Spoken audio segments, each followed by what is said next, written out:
बिस्मिल्लाहिर्रहमानिर्रहीम, अस्सलामु अलैकुम। मैं हूं शहबाज चौधरी और आप देख रहे हैं मेरा यूट्यूब चैनल डेली ट्रेंड्स। आज पाकिस्तान की सियासत के अंदर, स्पेशली पंजाब की सियासत के अंदर दिलचस्प जो खबरें हैं वो सुबह से आ रही हैं। कभी परवेज़ इलाही के इस्तीफे की खबर आती है और कभी खबर आती है कि अगला जो वज़ीर आला होगा वो पंजाब से पाकिस्तान मुस्लिम लीग नून का ना होगा, ना पाकिस्तान मुस्लिम लीग काफ का होगा और ना ही पाकिस्तान तहरीक इंसाफ का होगा। तो फिर किसका वज़ीर आला होगा?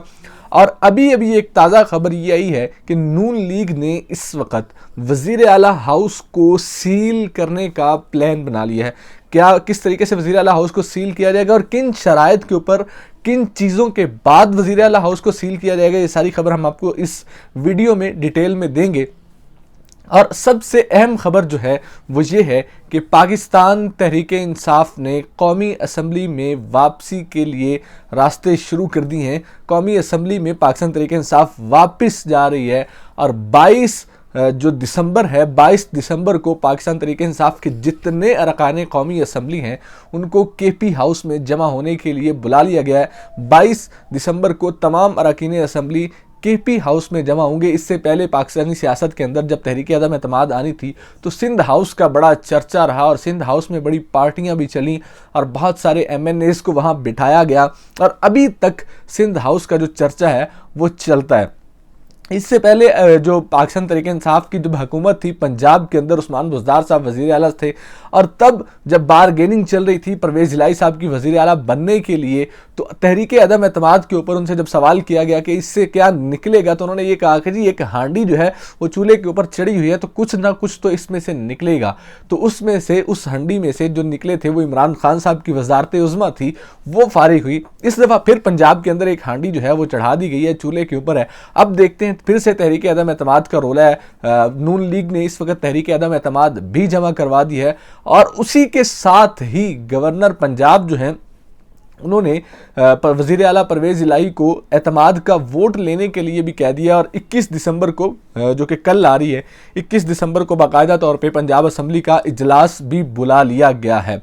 अब देखना यह है कि क्या ये इजलास जो है वो वाकया ही बुलाया जाता है। स्पीकर इसके ऊपर क्या कहते हैं? स्पीकर का तो ये कहना है कि गवर्नर पंजाब किसी भी तरह से इजलास बुला ही नहीं सकते और उनका एतमाद का वोट लेने का, वज़ीर आला को एतमाद का वोट लेने का कहना भी इल्लीगल है, गैर कानूनी है। ये कानून को तोड़ने वाला अमल है कि असम्बली का जो इजलास है वो अभी भी चल रहा है। हमने इजलास एडजर्न किया था और अभी इजलास चल रहा है। चलते हुए इजलास के दौरान जो गवर्नर पंजाब हैं या कोई भी गवर्नर जो हैं वो वज़ीर आला को एतमाद का वोट लेने का नहीं कह सकते। और साथ ही साथ एक खबर ये आ रही है कि जो हमारे वज़ीर दाखिला हैं राना सनाउल्लाह साहब, उन्होंने एक बड़ा सख्त बयान दिया है और वो बयान ये है कि गवर्नर, एक तरफ तो जो स्पीकर हैं पंजाब असम्बली के वो ये कह रहे हैं कि गवर्नर पंजाब का एतमाद का वोट लेने का कहना काम ही इल्लीगल है, तो किस तरीके से हम एतमाद का वोट ले सकते हैं, ये मामला अदालत में जाएगा।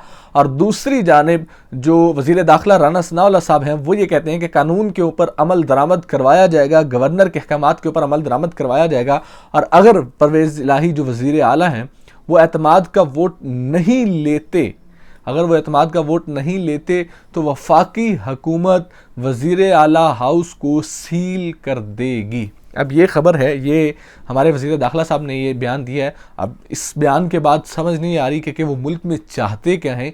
क्या ये वज़ीर दाखिला का एक ज़िम्मेदाराना बयान है कि वो वाकई मुल्क के अंदर जो पॉलिटिकल स्टेबिलिटी चाहते हैं या ज़्यादा से ज़्यादा पॉलिटिकल अनस्टेबिलिटी चाहते हैं, सियासी जमातों के अंदर ज़्यादा कशीदगी चाहते हैं? आप एक सूबे के वज़ीर आला हाउस को किस तरीके से आके सील कर सकते हैं?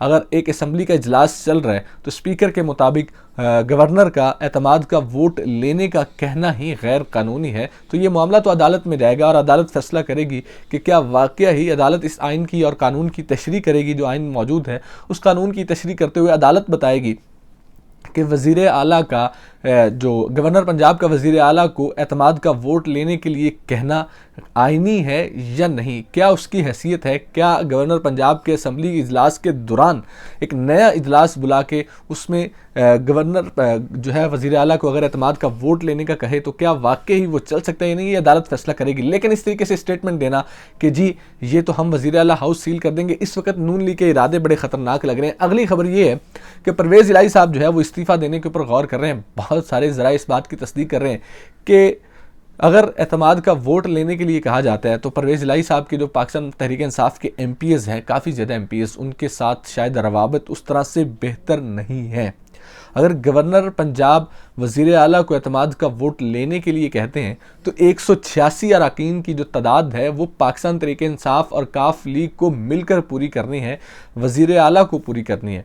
अगर नून लीग या अपोजिशन जो है PDM, जिसमें पाकिस्तान पीपल्स पार्टी भी शामिल है, उनके भी 8 सीटें हैं, तो अगर PDM की जो जमातें हैं वो अदम एतमाद जमा करवाती हैं तो फिर 186 अरकान जो असम्बली के फ्लोर के ऊपर पूरे करना PDM की जिम्मेदारी है। तो इस वक्त PDM जो है वो अदम एतमाद भी जमा करवा चुकी है और गवर्नर पंजाब जो है वो एतमाद का वोट लेने के लिए भी कह चुके हैं। तो दोनों सूरतों में पाकिस्तान मुस्लिम लीग नून और पीपल्स पार्टी और जो दीगर जमातें हैं उनको भी अपनी 186 अरकान की तादाद पूरी करनी है अगर अदम एतमाद के ऊपर वोट होती है। तो अगर परवेज़ इलाही साहब एतमाद का वोट गवर्नर के कहने के ऊपर लेते हैं तो 186 अरकान की तादाद इन्हें पूरी करनी है। तो देखना यह है कि क्या वाकई ये पूरी कर पाते हैं या नहीं पाते। लेकिन इसी सिलसिले में इस वक्त परवेज़ इलाही साहब जो हैं वो इस्तीफ़ा देने के ऊपर गौर कर रहे हैं। हो सकता है अगले 48 घंटों में वज़ीर आला परवेज़ इलाही जो हैं वो इस्तीफ़ा दे दें। अगर ये मामला गवर्नर पंजाब ने जो इजलास बुलाया हुआ, अगर ये इजलास नहीं हो पाता और पाकिस्तान तहरीक इंसाफ के जो लोग हैं या परवेज़ इलाही साहब जो हैं वो एतमाद का वोट लेने के लिए इजलास नहीं बुलाते तो उसके बाद सियासी कशीदगी मज़ीद बढ़ेगी। तो परवेज़ इलाही साहब हो सकता है अगले 48 घंटों में रिज़ाइन कर दें। लेकिन इससे बड़ी खबर ये है कि इस दफ़ा आने वाला जो वज़ीर आला होगा, अगर परवेज़ इलाही साहब, मैं आपको ये कंफर्म नहीं कर रहा कि वो रिज़ाइन कर रहे हैं या नहीं कर रहे, लेकिन ख़बरें ये आ रही हैं, ज़रा इस बात की तस्दीक भी कर रहे हैं, बता भी रहे हैं कि परवेज़ इलाही साहब जो हैं वो इस्तीफ़ा देने के ऊपर गौर कर रहे हैं।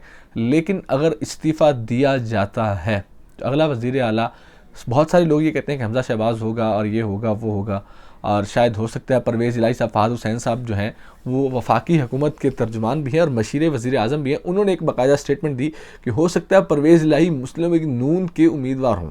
पाकिस्तान मुस्लिम लीग नून ऐसा कभी भी कर नहीं सकती, लेकिन ख़बरें ये हैं कि इस वक्त अगर ऐसा होता है तो अगला वज़ीर आला ना तो पाकिस्तान तहरीक इंसाफ की जानिब से होगा, ना पाकिस्तान मुस्लिम लीग नून और ना काफ लीग से।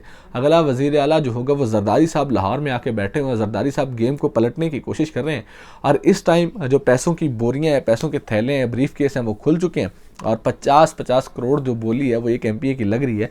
और इससे पहले पंजाब असम्बली के ऊपर, पंजाब असम्बली में जो वोटिंग हुई उसके ऊपर फैसला भी आ चुका है सुप्रीम कोर्ट का। तो कोई भी पाकिस्तान तहरीक इंसाफ का जो रहनुमा है या पाकिस्तान तहरीक इंसाफ के MPs हैं वो दूसरे को वोट तो नहीं कर सकते, लेकिन ये चीज़ हो सकती है कि वो लोग असम्बली ही ना आए। तो इसी तरीके से अगर वो असम्बली नहीं आते और असम्बली आके अपना वोट कास्ट नहीं करते तो पाकिस्तान तहरीक इंसाफ के वोट कम हो जाएंगे। तो जिस तरीके से पहले हमज़ा शहबाज को वज़ीर आला बनाया गया था क्योंकि 186 की तादाद पूरी नहीं थी और जिसके वोट ज़्यादा थे वो वज़ीर आला नाम, उसको वज़ीर आला बना दिया गया था। तो उसी तरीके से एक दफ़ा फिर जो है उस तरह से MPs को ख़रीदने की कोशिश की जा रही है। जरदारी साहब इस तरीके की भरपूर कोशिश कर रहे हैं और हो सकता है कि अगला जो वज़ीर आला है वो जो हैं वो पीपल्स पार्टी से हूँ और सैयद हसन मुर्तज़ा साहब का नाम बड़ा ज़ेरे गौर है और पीपल्स पार्टी ये चाहती है कि पीपल्स पार्टी के वज़ीर आला बने सैयद हसन मुर्तज़ा साहब जो है वो वज़ीर आला पंजाब बने। तो हो सकता है कि अगला जो वज़ीर आला है वो पीपल्स पार्टी से हो। और दूसरी जानिब 23 दिसंबर को ये सारे मामला जो हैं वो 21 और 22 दिसंबर के, 23 दिसंबर को इमरान खान ने ऐलान कर रखा है कि पाकिस्तान तहरीक इंसाफ के जितने MNAs हैं वो कौमी असम्बली में इजलास में शरीक होंगे और वहाँ पे जाके स्पीकर के सामने ये बात कहेंगे कि हम इस बात की तस्दीक करते हैं और हम ये बात असम्बली के फ्लोर के ऊपर खड़े होकर कहते हैं कि हम रिज़ाइन कर रहे हैं। तो वो रिज़ाइन करने के लिए क्या है, उनको KP हाउस में बुला भी लिया गया और 22 को सबने KP हाउस में इकट्ठे होना है। अब देखना यह है कि वो असम्बली का इजलास जो है कौमी असम्बली का, उसको स्पीकर किस तरह से चलाते हैं। इससे पहले भी जब अदम एतमाद होनी थी तो पाकिस्तान तहरीक इंसाफ ने इस इजलास को लंबा किया था, बार बार डिले किया था। हो सकता है स्पीकर जो परवेज़ अशरफ साहब हैं वो भी इजलास को डिले करें या पाकिस्तान तहरीक इंसाफ के लोगों को माइक ही ना दें। तो देखना यह है कि क्या वो पाकिस्तान तहरीक इंसाफ के लोग जुमेरात को अपने इस्तीफ़ों की तस्दीक कर पाते हैं या नहीं कर पाते। तो इसी के साथ मुझे दीजिए इजाज़त और देखते रहिए डेली ट्रेंड्स।